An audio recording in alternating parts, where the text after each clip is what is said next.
समाज में है। उनके चेहरे पर ऐसा तेज था कि लोग उन्हें भगवान श्री राम का अवतार समझ बैठते थे। हालांकि वो एक फिल्म कलाकार थे, लेकिन जब वो पर्दे पर उतरते थे तो लोग उनकी वंदना करने लगते थे।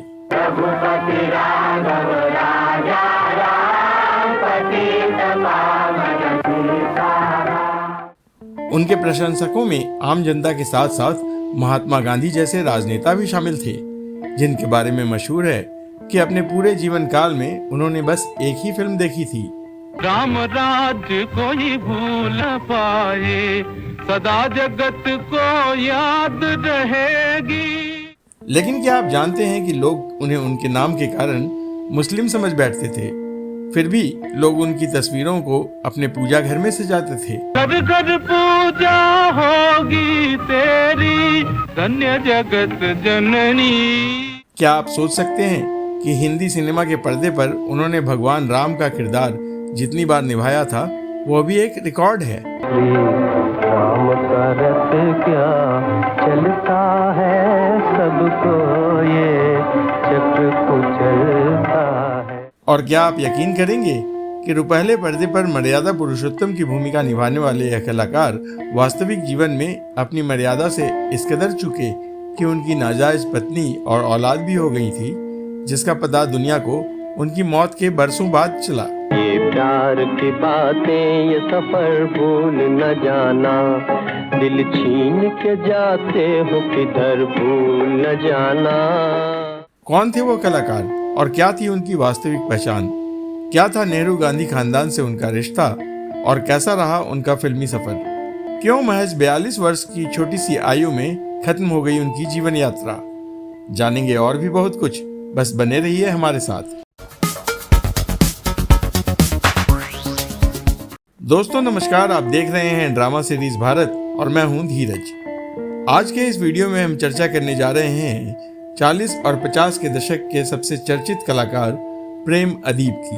घर तहसील गुरु सचिव समाजू, सकुच स्नेह विवश रघु राजू। फिल्मी पर्दे पर भगवान श्री राम के रोल में अपनी जोरदार उपस्थिति दर्ज कराने वाले प्रेम अदीब का जन्म 10 अगस्त 1916 को उत्तर प्रदेश के सुल्तानपुर में कश्मीरी मूल के एक परिवार में हुआ था। उनका परिवार कश्मीरी ब्राह्मण था और उनके दादा देवी प्रसाद धर को फैजाबाद के नवाब वाजिद अली शाह ने अदीब यानी बुद्धिमान की उपाधि से सम्मानित किया था। उनके पिता का नाम राम प्रसाद धर था और प्रेम का वास्तविक नाम शिव प्रसाद धर रखा गया था। बचपन में शिव ने एक मूक फिल्म देखकर फैसला कर लिया था कि वो भी फिल्मों में काम करेंगे। यही सपना लिए इन्होंने अपनी स्कूली शिक्षा पूरी की और कॉलेज की पढ़ाई बीच में छोड़कर साल 1934 में घर वालों को बिताए बिना कलकत्ता भाग गए। उन दिनों भारत में कलकत्ता, मुंबई और लाहौर में फिल्में बना करती थी।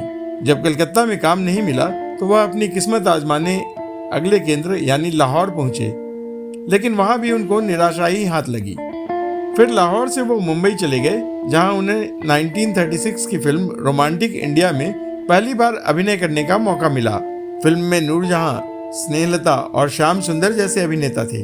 शिव प्रसाद ने अपना नाम बदलकर प्रेम रख लिया और सरनेम अदीब। इसके बाद इन्होंने कई फिल्मों में छोटी मोटी भूमिकाएं की, जिनमें साल 1936 की भोले भाले, 1937 की फिल्म खान बहादुर और 1938 की फिल्म तलाक आदि प्रमुख हैं। मुख्य अभिनेता के तौर पर इन्होंने पहली बार साल 1938 की फिल्म निराला हिंदुस्तान में काम किया था। इन्होंने घूंघट वाली और साधना जैसी फिल्मों के जरिए हिंदी फिल्म इंडस्ट्री में अपनी पहचान बनाई। 1940 का दशक इनके लिए भाग्यशाली साबित हुआ। दशक की शुरुआत में प्रेम अदीब प्रकाश पिक्चर्स के साथ 700 रुपये मासिक वेतन पर जुड़ गए थे। इन्होंने 1940 में सौभाग्य, 1941 में दर्शन और 1942 में स्टेशन मास्टर में अभिनय किया, जो काफी लोकप्रिय रही।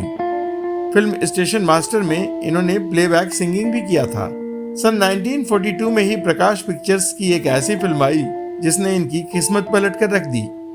निर्देशक विजय भट्ट की इस फिल्म का नाम था भरत मिलाप। कभी कभी आप जैसे महापुरुषों के दुख में से ही लोक कल्याण का मार्ग निकल आता है। रामायण और रामचरितमानस जैसे धर्म ग्रंथों पर आधारित इस फिल्म में उन्होंने भगवान राम की भूमिका निभाई थी। फिल्म सुपरहिट रही और प्रेम घर घर में मशहूर हो गए।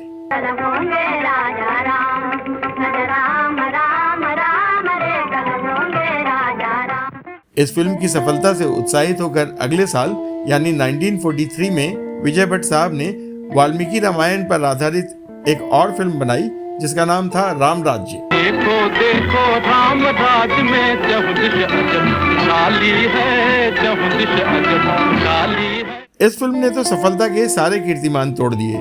कहते हैं लोग दूर दूर से सिनेमा घरों में फिल्म देखने पहुंचते और जब प्रेम पर्दे पर नजर आते तो दर्शक खड़े होकर उनकी अर्चना करने लगते थे।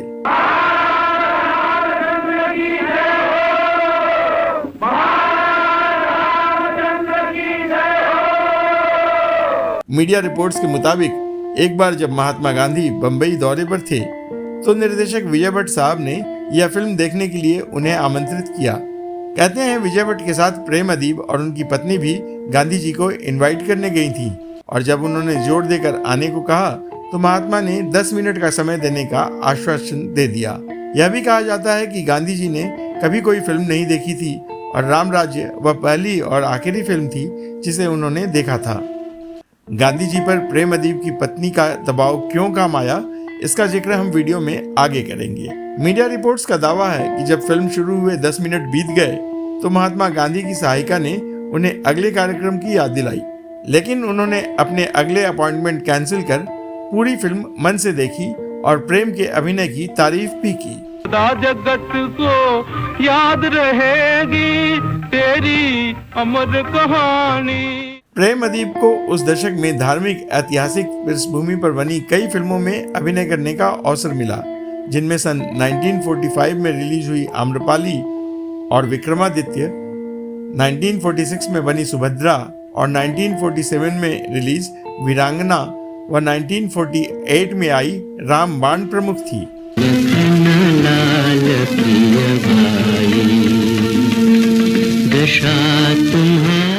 अभिनेता से नेता बने अरुण गोविल को रामायण धारावाहिक में काम करने पर जो लोकप्रियता पिछले कुछ दशकों में मिली है उससे कहीं ज्यादा श्रद्धा और लोकप्रियता प्रेम अदीब को लेकर लोगों के मन में 40 और 50 के दशक में थी। लोग प्रेम अदीब में भगवान राम की छवि देखते थे। राम के वेश में इनकी फोटो वाले कैलेंडर छपते थे और वो बहुत तेजी से बिकते थे।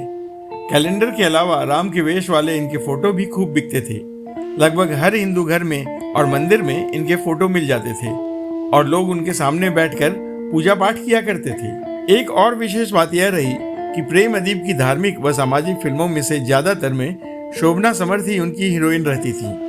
सुंदर नैन नक्श वाली शोभना माता सीता के दैवीय रूप में प्रेम अदीब के साथ खूब जचती भी थी और उनकी भी पूजा तस्वीरों के जरिए पूरे देश में होती थी। लेकिन प्रेम अदीब को सिर्फ धार्मिक फिल्मों के लिए ही नहीं जाना जाता था।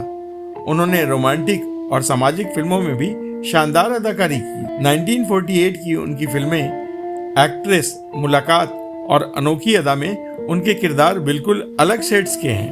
मंजिल की धुन में झूमते गाते चले चलो, बिछड़े हुए दिलों को मिलाते चले चलो, मिलाते चले चलो। उन्होंने प्रेम अदीब प्रोडक्शंस के नाम से एक फिल्म निर्माण कंपनी भी बनाई थी जिसके बैनर में इन्होंने साल 1947 में देहाती और साल 1949 में फिल्म राम विवाह का निर्माण किया था।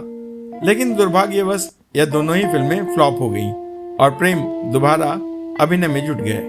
50 के दशक में भी प्रेम अदीब ने करीब 2 दर्जन फिल्मों में अदाकारी की, जिनमें 1951 की लवकुश, 1952 की मोरध्वज और राजा हरिश्चंद्र व 1954 की हनुमान जन्म प्रमुख थी। 1955 में प्रेम अदीब ने निर्देशक जगदीश गौतम की फिल्म शहीद-ए-आजम भगत सिंह में मुख्य भूमिका निभाई थी। इसी फिल्म से गाना सरफरोशी की तमन्ना अब हमारे दिल में है खासा लोकप्रिय हुआ था। सरफरोशी की तमन्ना अब हमारे दिल में है, देखना है जोर कितना बाजुए कातिल में है। उन्होंने 1955 व 56 में 4-4 और 1957 में छह फिल्मों में अभिनय किया, जबकि 1958 में उनकी 3 फिल्में आईं। इनमें 1955 की गंगा मैया व भगवती महिमा, तो रंग हुआ जोगिया, मन बसा जोगिया का प्यार।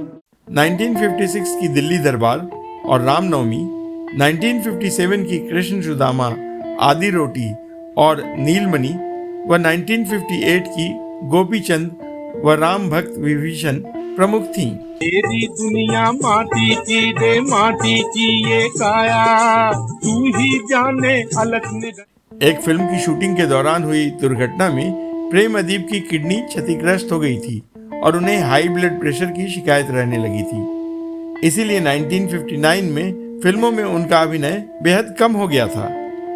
अब आते हैं उस किस्से पर जिसने महात्मा गांधी को उनकी फिल्म देखने पर मजबूर किया। गाने दो इन बालकों को, न जाने इस गाने से मुझे। गाओ बालकों। दरअसल प्रेम अदीब की शादी कश्मीरी ब्राह्मण परिवार की बेटी कृष्णा कौल उर्फ प्रतिमा से हुई थी, जो तत्कालीन प्रधानमंत्री जवाहरलाल नेहरू के सरहज यानी साले प्रोफेसर कैलाश नाथ कौल की पत्नी शीला कौल की सगी बहन थी। अरे राजा दिल्ली शहर से आए, मलनिया न्यारी रे हारे। शीला खुद भी कांग्रेस की सक्रिय सदस्य थी और कई महत्वपूर्ण पदों पर रह चुकी थी। स्वतंत्रता प्राप्ति के बाद तो वह कई टर्म सांसद चुनी गई और केंद्रीय मंत्री व राज्यपाल भी बनी। बताया जाता है कि प्रतिमा ने गांधी जी को सिनेमा हॉल तक लाने के लिए अपनी बहन शीला कौल और जवाहरलाल नेहरू तक से सिफारिश लगवाई थी। इस भागदौड़ का प्रतिफल भी मिला और प्रेम अदीब व उनकी फिल्म महात्मा गांधी के कारण इतिहास के पन्नों में दर्ज हो गए।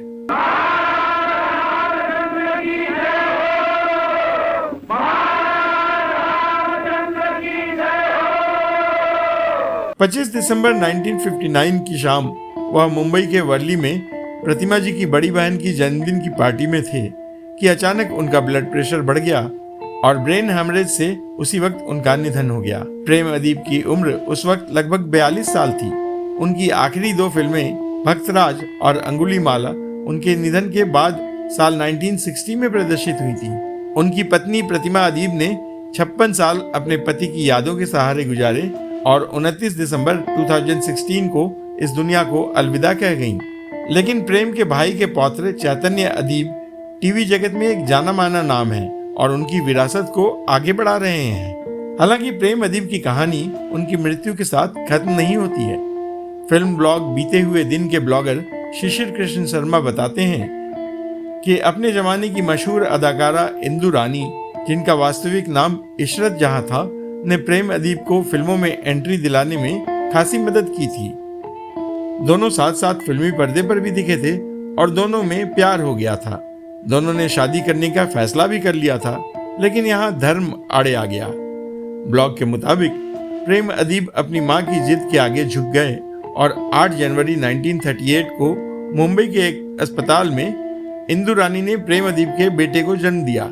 कहते हैं जब अस्पताल के कागजात पर हस्ताक्षर करने के लिए प्रेम अदीब आए तो इंदु रानी ने यह कहकर उन्हें वापस लौटा दिया कि अब वो अपने दम पर ही जिंदगी गुजार सकती हैं। उन्होंने अपने बेटे का नाम रखा सलीम। बाद में इंदु रानी मोहन पिक्चर्स एंड स्टूडियो से जुड़ी और कंपनी के मालिक मोहन लाल शाह के भतीजे रमनीक लाल शाह के करीब आ गईं। साल 1947 में दोनों ने शादी कर ली। फिर तो इंदु रानी पूरी तरह से मोहन स्टूडियोज की ही होकर रह गई और साल 1938 से साल 1942 के बीच उन्होंने इस कंपनी की 13 फिल्मों में अभिनय किया। रमनीक लाल शाह ने इंदु रानी के बेटे को अपनाया, उन्हें अपना सरनेम दिया और एक सगे पिता की तरह उनका पालन पोषण भी किया। हालांकि रमनीक लाल से शादी के बाद इंदु रानी ने और 5 बच्चों को जन्म दिया, लेकिन प्रेम अदीब के बेटे की शिक्षा में कोई कमी नहीं की। साल 1968 में टीवी ब्रॉडकास्ट इंजीनियरिंग की पढ़ाई के लिए उन्हें अमेरिका भेज दिया गया। सलीम शाह ने अमेरिका से MBA भी किया और एक बड़े बैंक व फाइनेंस कंपनी में नौकरी करने के बाद अपना कारोबार किया। आखिरी सूचना मिलने तक वह अमेरिका के सैन डिएगो में अपने फ्रांसीसी मूल की पत्नी, 2 बेटों और बहुओं के साथ रहते हैं। वह मानते हैं कि रमनीक लाल शाह ने उन्हें कभी किसी तरह की कोई कमी नहीं महसूस होने दी, लेकिन इस बात की कसक सारी जिंदगी उनके मन में रही कि उनके सगे पिता ने उन्हें छोड़ दिया। पिछले कुछ सालों से उनकी कोई जानकारी मीडिया में उपलब्ध नहीं है। तो दोस्तों, कैसी लगी आपको प्रेम अदीब साहब की यह कहानी? आप हमें कमेंट बॉक्स में अवश्य बताएं। अगर आपके पास प्रेम अदीब साहब से संबंधित कोई और जानकारी हो तो वह भी कमेंट बॉक्स में अवश्य लिखकर बताएं। अब दीजिए अपने दोस्त और होस्ट धीरज को इजाजत। नमस्कार।